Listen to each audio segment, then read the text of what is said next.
first experience and only experience at Comic-Con was when Vince was Aquaman. I did not get to go to the San Diego Comic-Con because I was in Italy. So you got to go to the fake So this is my first one, but I went to the fake one and I loved it. I got like a little taste of what, I mean, actually I'm kind of bummed out because I saw that whole crowd outside and it was fascinating. I just wanted to look at all the costumes. So cool. And it's kind of hard for you just to walk around at this point. But you know what? I do it anyway. Yeah. But the thing is, I wouldn't get it. I would never get down the street. Yeah. But I mean, I'm like in New York. Like when I leave here, like I'm jumping in the subway and I'm gonna go be a New Yorker. Really? You don't think you're that recognizable in New York? Oh, I'm totally recognizable. But I don't give a shit. I'm not supposed to take the subway because I can't. You know, like I'll take a picture, but I want to take the train. I need to get to where I'm going. How long has it been since you've been here? Do you know, like, they don't pay for my car. You know, you get on a job here and there, they pay for the car service, but like, I'm not going to pay for the car service. I'm just cheap. Putting your car service bill? Yeah, from here back to the hotel, but I got stuff to do. I got to go to Brooklyn. I want to see people. I want to go downtown. You got to go to have Junior's, get your cheesecake. I don't like cheesecake. No, what? I don't like cheesecake, but I love Junior's. I used to like the cheesecake. I heard that neighborhood's blowing up now. I've never been there. So I really? Oh, you don't need to go. Why? What's wrong? Unless you love cheesecake. No, I love a really good or you like cheesecake, graffiti really and industrial like sections. You need to go there just to say that you went to Junior's for the cheesecake. I did once get food. How long saying. When was the last time you were here? endorsement? A week ago. Oh, okay. So you visit on a regular basis. Oh yeah, no, I mean I have family here. Well, yeah, I know. But I didn't know how often you actually got to be able to come home. Well, you know what? I used to come home every month because I took care of my grandmother. And I would come home every month, and then she passed. So now I come back here because of work, but I'm going to be on the Macy's Day Float as a pilgrim, by the way, which my husband is horrified about. He's like, did the pilgrims kill the Indians? I'm like, listen, it's PR from my cooking show, Extra Virgin. So, wait. What channel is that on? Why are you on the float? Because I have a cooking show called Extra Virgin on the Cooking Channel, premiering October 19th at 10:30. That's part of the Scripts, like it's like the Food Network's cooler, hipper, new cooking channel. And I'm promoting the show, so I have to be a pilgrim and wear like a bonnet. I'm gonna make her a little bit S&M or something. And what are you cooking?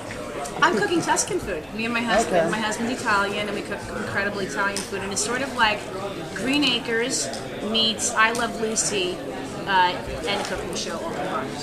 So there's going to be some there's skits and stuff like that involved. I mean, like I'm just improvising, so like sometimes it's funny, sometimes it's not. That's like a whole new. No budget. I do the best I can. I'm milking cows in Tuscany, and Are you now? Did you go that route because of just that's where everyone's going? No.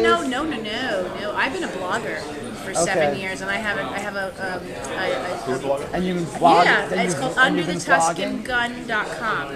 Do you blog as well, though? Yeah. Oh, okay. So you've been doing it. So I've been doing it for 7 years, and that's how I got a cooking show on television because it became so popular with real foodies. How does one turn a blog into a TV show? Because I'm a celebrity. Is that the answer you want? No, it didn't hurt. I got pimped out by my husband, and he forced me to do Dancing with the Stars when I'm not a dancer. Like I can get my groove on and like I can hustle, but like when it comes to that ballroom stuff, you're a Brooklyn girl. You have to be able to get your hustle on. Yeah, but when I have a cocktail, like I can hustle, I can salsa, but I cannot do ballroom. And I didn't realize that. Like I was like, this is not salsa.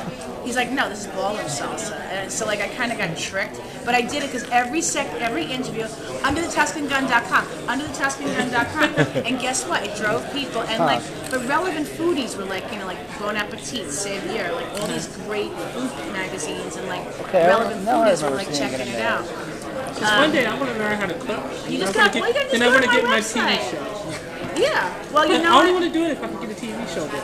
But you got to drive it. I mean, you got to drive it, and you have to get it out there. You need hundreds of thousands of followers and people writing about it. And I mean, I've basically sold my ovaries to get my show on the air. I don't need them anymore. I got 2 kids. I'm done. I think I'm going to do that. So now that you're doing a reality show, so what's that's a switchover. So what was the experience being in a booth for you? the booth, well, first of all, my show, although it's partial reality, I control it. Okay. So like no one's putting me in a situation that I don't like, and I'm in the editing room, so it's But not. I meant the booth. The booth of for Good animation, Vibes yeah. is the most free, incredible experience because I'm a person who, as you can see, I like to talk and I'm not shy. But when it comes to like, you know, doing like things where like she's got a huge rack, for instance, and she's got to like hug her son and suffocate him.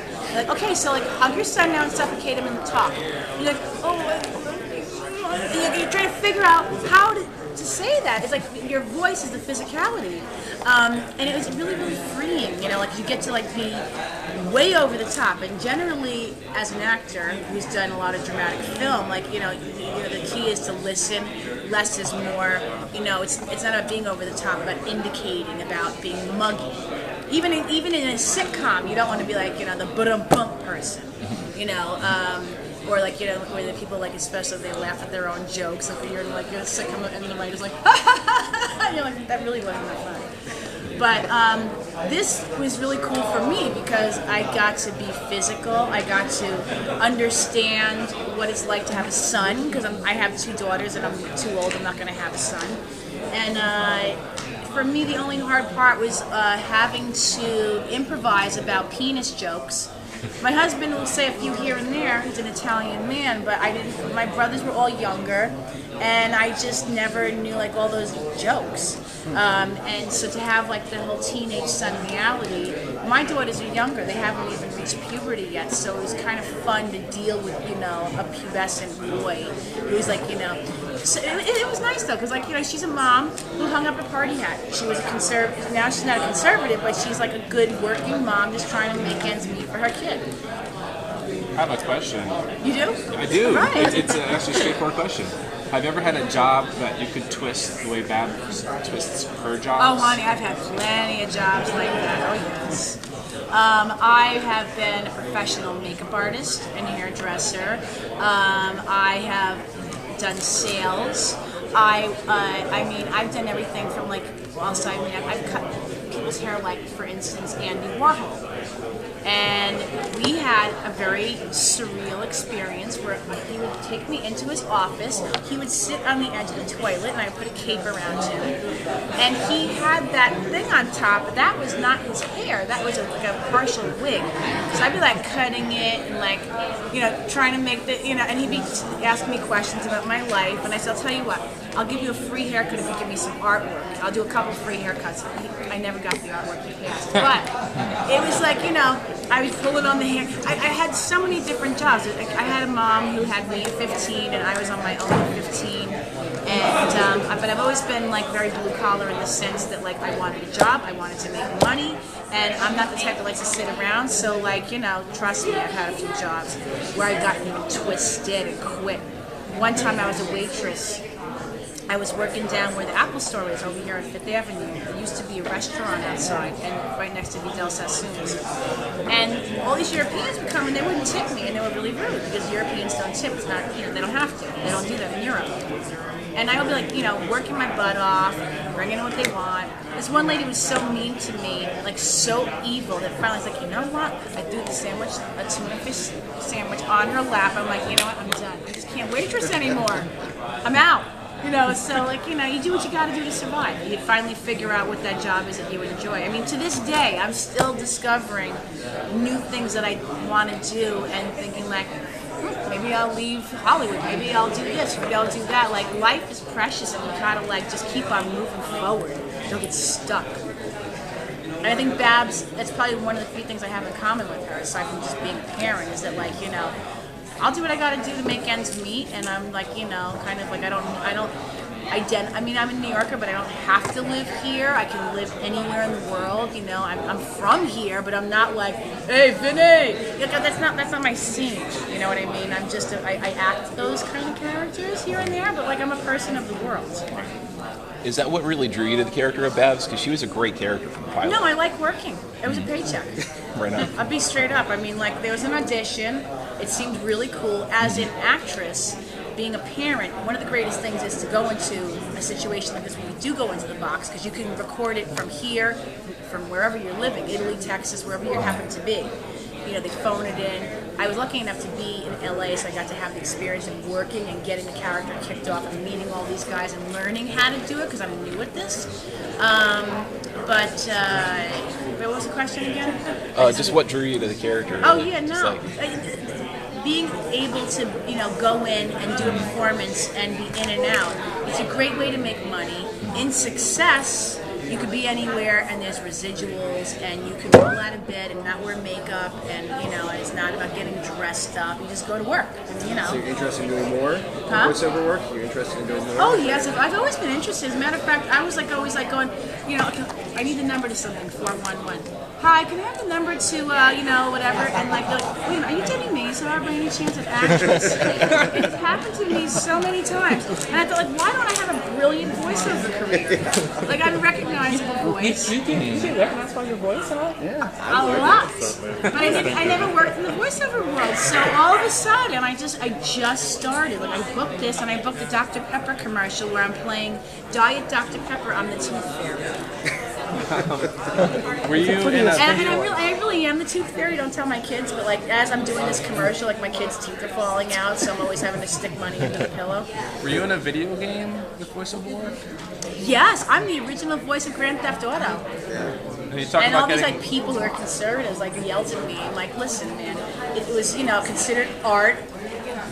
I never someone said here's a couple G's, go into a box, and I'm talking like it was like $1,000 or something at the time. You don't get any residuals from it. That was my next question. No. Oh, you don't get So No, now- this is going back. This So going forward, you're gonna know. Oh, You're yeah, gonna learn this is better like to get before those GTA back-ends on 3, video so- games. Well, I actually haven't been asked to do it again because I think after that happened, people got hip to it, and then everything changed. They were kind of ahead of the game, and then, I think they were a little bit shady actually. I think I did one more season, but to me, it's like it's somebody else's art. Did I let my voice through? Yeah, so what? Like people, are, oh, but like they killed grandmothers and stuff. I'm like, well, I didn't write it. It's a voice, it's a job, and I have to pay my bills. So fuck you. I'm sorry. You want to pay my bills? Yeah. It's a story. It's Yeah, I'm not a prostitute, and even if I don't even judge prostitutes. Like that's people got to do what they got to do. So how often do you do voice work with the actors when you're all together? I mean, how many- I think I maybe was in a session once where I was with somebody. I was by myself all the time. But we had the table reads where we were all together, so you kind of got a gist of what people were going to sound like, what it might go like. But for the most part, I would arrive in a room, at my availability and their necessity, and I was with me and 5 guys, and one female assistant to be taking pictures for the animators, because when we do this, we're very animated, so they want to see how our bodies moved and how we walked, or I talk with my hands a lot, so they want to maybe have Babs talk with her hands, just to kind of give it a little bit more character, just to help them out.